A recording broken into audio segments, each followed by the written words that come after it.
Hello, everyone. Welcome back.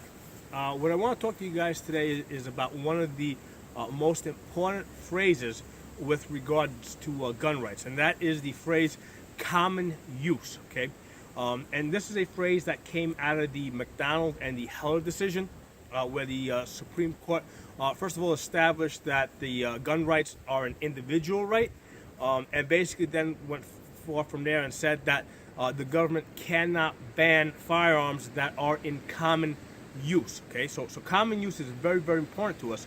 And the reason why it's so important is because the way the Supreme Court works is it bases its decisions on precedents, okay, which means that they look at prior court cases, okay, and they look at the outcomes of those cases, and they use that as a basis to form opinions going forward, okay.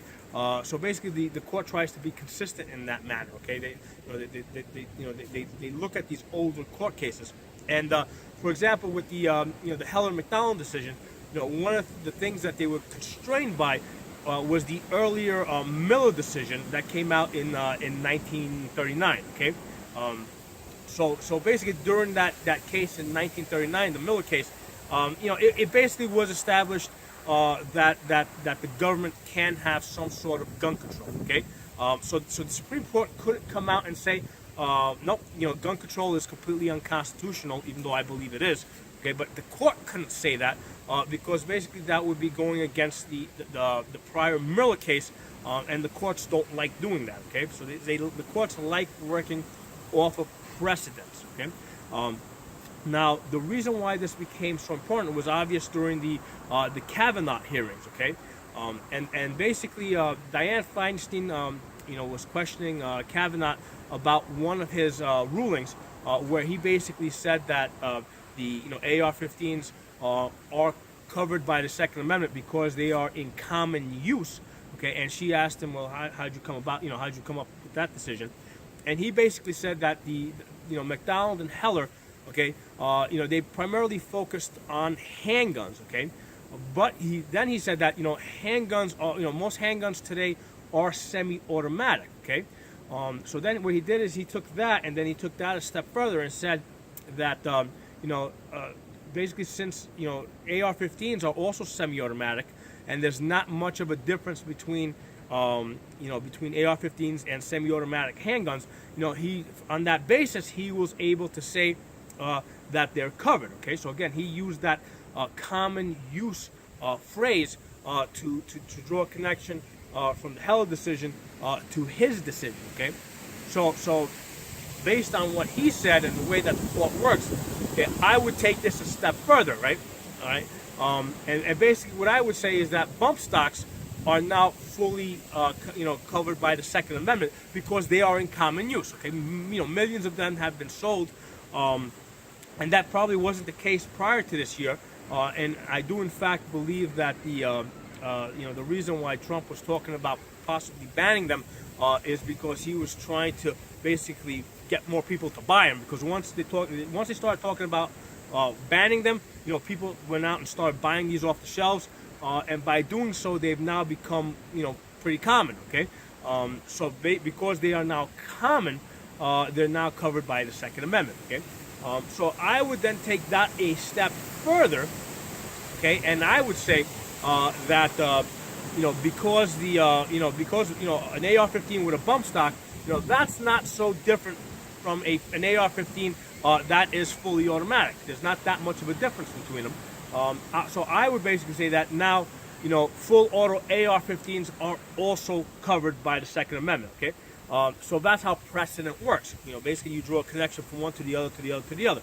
Okay, and that's the way that we kind of have to work because that's the way that the Supreme Court works.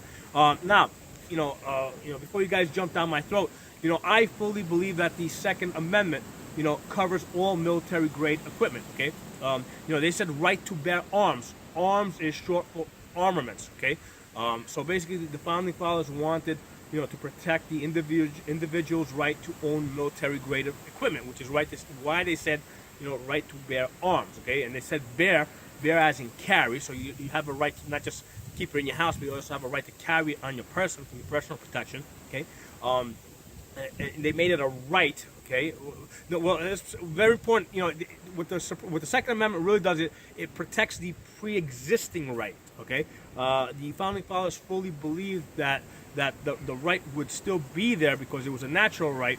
You know, even if we didn't have that Second Amendment, even if we didn't have the Bill of Rights, but they did want to, go that extra mile and make sure that they put it in writing, and we're grateful that they did.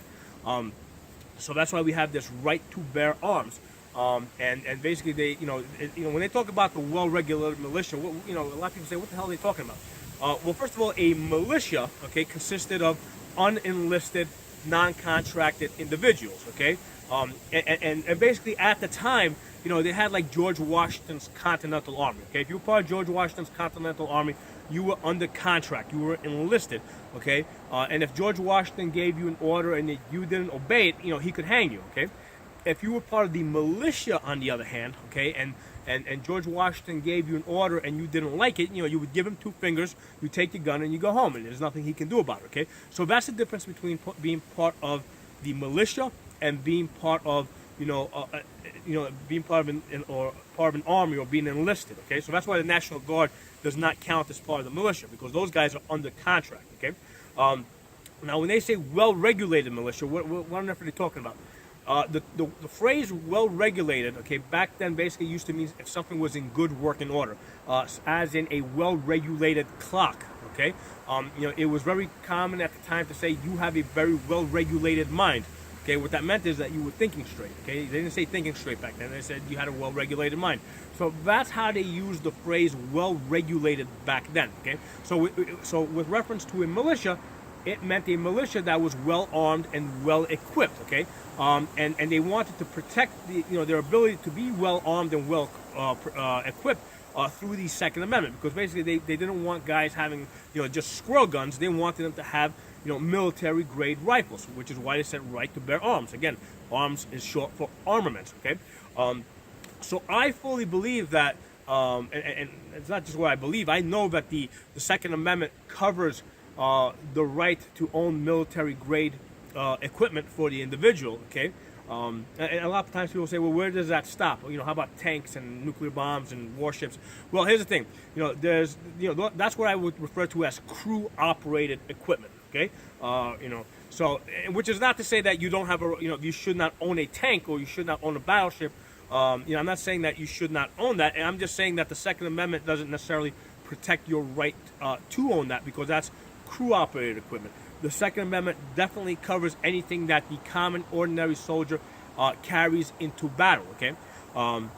So that said, I just wanted to make you guys understand that that's what I believe as far as the Second Amendment. However, as far as the Supreme Court goes, that doesn't matter, okay? It doesn't matter. What matters is precedent. The way the Supreme Court works, is basically they look at prior court cases and they draw a connection from one to the other, okay? So with reference to gun rights, okay, common use is basically the golden word, okay? If there's a new gun that comes out, whether it be, or magazines, let's say 100-round magazines or 200-round magazines or something crazy, if we want to protect our right to own it, basically we need to manufacture millions of those and get them out into the hands of the public as quickly as possible, so that they become common use as fast as possible. At some point in the future, when they start producing laser guns, okay? Again, in order to ensure that it is going to be covered by the Second Amendment as far as the court is concerned, okay? What we need to do is get them mass-produced and widely dispersed so they become they become in common use, okay? So that is the key phrase. That is that's what's going to guarantee our right to bear arms as far as the court is concerned. Because we got to look at this from the perspective of the court, okay? So I'll talk to you guys next time.